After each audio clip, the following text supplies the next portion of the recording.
Hi folks, Canadian Prepper here. So today I'm going to be brainstorming the pros and cons of two different geographical dispositions for preppers, those being urban and rural environments. So stay tuned.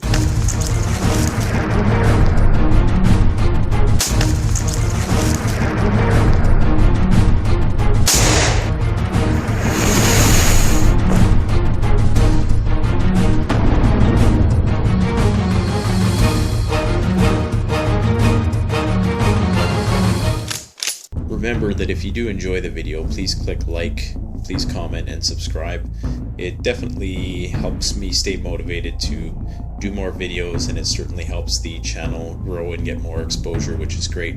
Alright, so I think it's safe to say that there's a consensus amongst preppers, survivalists, bushcrafters, whatever, that typically rural preppers, and by rural preppers I mean people who have some self-sustaining systems in place that are outside of densely populated urban environments, pretty much have an advantage when it comes to long-term survival. And this of course is due to their ability to grow their own food, to perhaps collect their own water, to possibly generate their own power. They may have tight-knit smaller communities that know each other and work together and are comfortable around one another, so they have that tight-knit manpower. They are isolationists, so they're typically far removed from a lot of the human threats, although in some cases, as we'll talk about, that could actually be a downside. And of course, they typically know how to hunt. They know how to clean their own game, they know how to field dress, they know how to cure meat and stuff like that. So they have all those skill sets which for the most part have atrophied in urbanites. So I'm not really going to be talking about all the benefits of that disposition, because I think, like I said, it's pretty much commonly understood that they have the advantage when it comes to long-term survival and even short-term survival.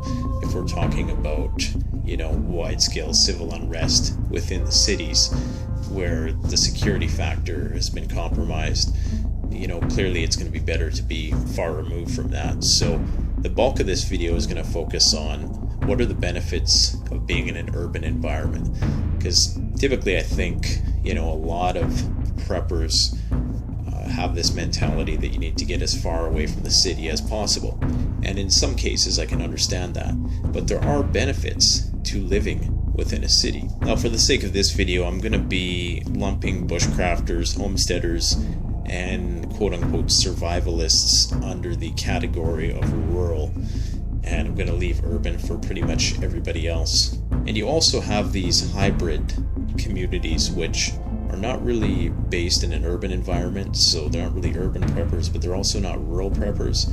So I would consider this to be, suburban communities that are pretty much far removed from the inner core, small towns which perhaps are not small enough to be considered rural but are not big enough to be considered cities. So they may have some self-sustaining systems in place.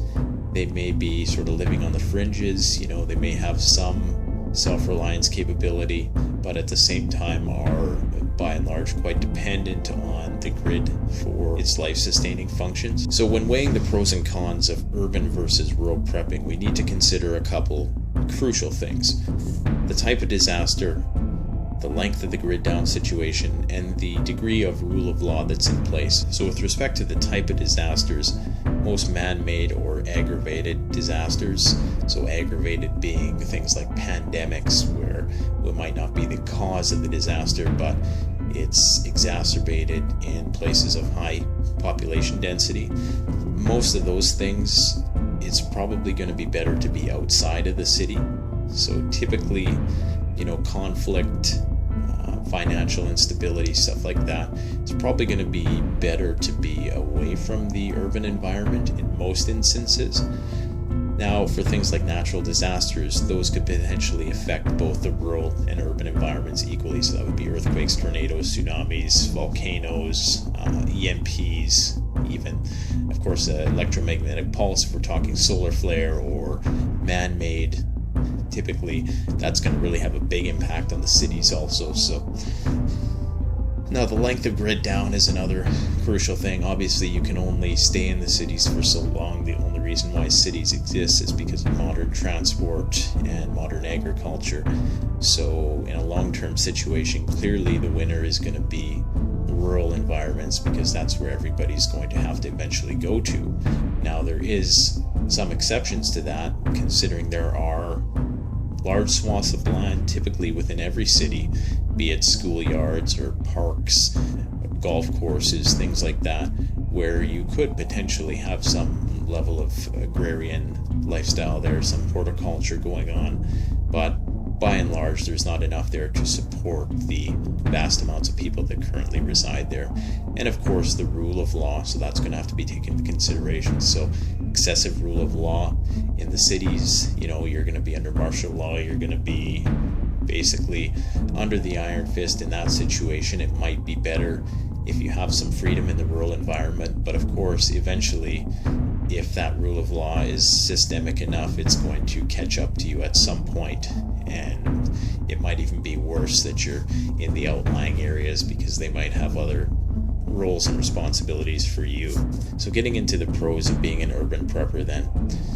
So one of the things we have to consider first off is, why do people move to cities? Well, people move to cities because there's a greater earning potential. There's more opportunity. There's more money to be made typically in the cities.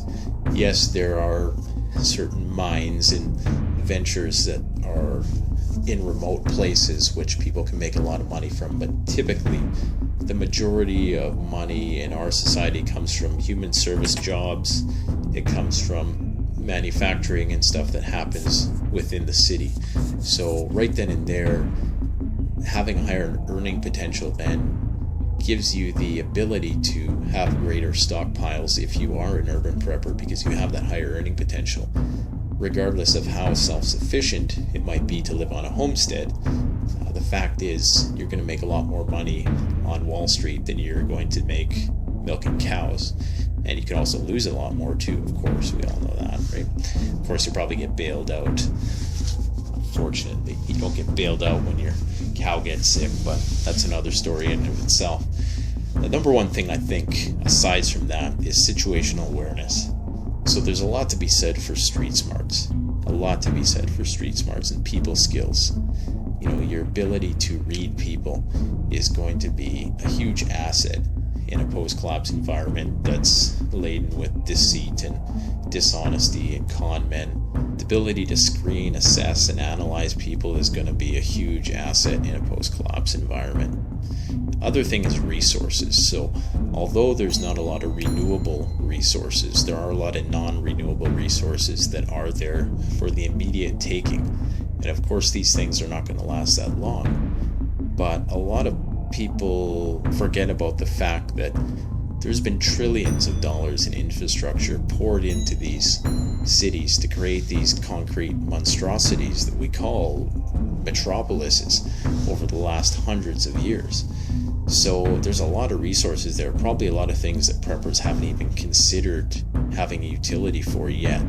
So in spite of the fact that you risk your life in acquiring those resources in the beginning, there is a lot there to be had. So yes, it is a gamble. If you win, you win. If you lose, obviously you lose big, but if you win, you win big. So there is a lot of resources there in the short term. And of course, if we're just talking about a localized short-term disaster, you are going to be in closer proximity to emergency services. So if we're just talking about a practical disaster situation, then yes, you're going to be closer to getting the help from emergency services that you might need, be it medical, police, fire, whatever the case might be. Another benefit of being an urban prepper is that you're acclimated to the various sensory stimuli. You're accustomed to a heightened level of stress, typically from having to cope with all of the hustle and bustle of the city. It's a very fast-paced lifestyle. You have to think on your feet.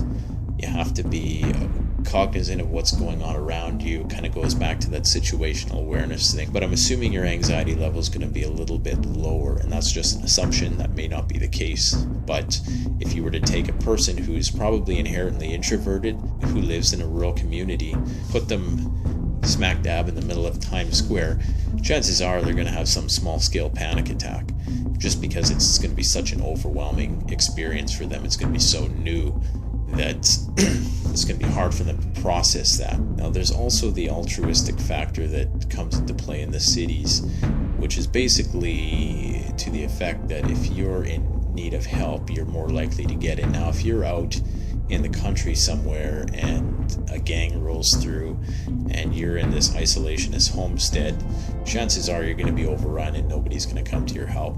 Now, it's very likely that if you're in an urban environment and there's a scarcity of resources and somebody's raiding your house, that you're probably not going to get help. But the fact is, you might get help. Just being around more people can increase your security to some extent, even though it can take away from it. There is safety in numbers, as the saying goes. Now, of course, the obvious downsides to living in an urban environment are that the security factor, big one, clearly there's more people and there's more needs not being met. So high population density, low resource availability, you put those two things together, you're going to get crime, chaos, conflict. Goes without saying. The other one is the potential for disease, insufficient waste disposal. There's going to be gridlock, so if you do not make it out in time, you may actually not be able to make it out, and you may be bugging out with a backpack, so that vehicle full of stuff might not make it to the outskirts. Of course, it lacks long-term feasibility to stay in the cities. It's not going to be a place where you can stay indefinitely, even over 3 months, I would say, without some significant stockpiles of food in your basement. So there's definitely going to be an egress from the cities due to the lack of renewable resources. And of course, that's going to make you a refugee. And basically, you may find yourself then at the behest of these rural communities, and they may not take too kindly to outsiders. Of course, they are not used to people, and a lot of them are probably gravitate to those communities in the first place for the simple fact that they don't like being around lots of people. And I'm not saying that's a good or bad thing. If that's what their preference is, that's fine, but just bear in mind that there's a reason why they live in small communities, and that reason is probably going to come into conflict with your desire to get help there if there is a scarcity of resources and no rule of law. I personally think that small towns may well be some of the best places to reside, because you kind of have a bit of both worlds. And you may be able in a small town, which is 1 to 5,000 people, to erect some semblance of democracy. It might be small enough that the people can manage it. People are familiar enough with each other, and they trust each other enough, and perhaps they've grown some strong ties with one another that they can create some kind of thriving community to some extent, and exact some sort of civilian rule of law which would control the chaos. So you may well get the best of both worlds, and some of the benefits of the urban environment are there, of course. Higher earning potential, altruism, you have arable land in the outlying areas, and you still have some access to local emergency services. And a lot of these small towns are more self-reliant. So just a few things for you guys to consider.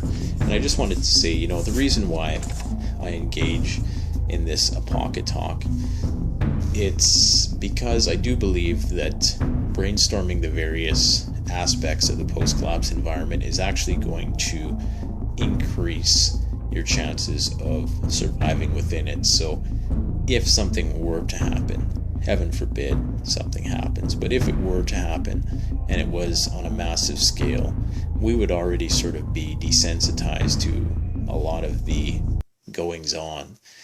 And, I really do think that visualization that we're engaging in right now is going to help us perform better under those conditions. So I'm really curious to see what people's thoughts are on this matter. So please leave your thoughts below. And don't forget to like, comment, subscribe. Thanks for watching. Canadian Prepper out.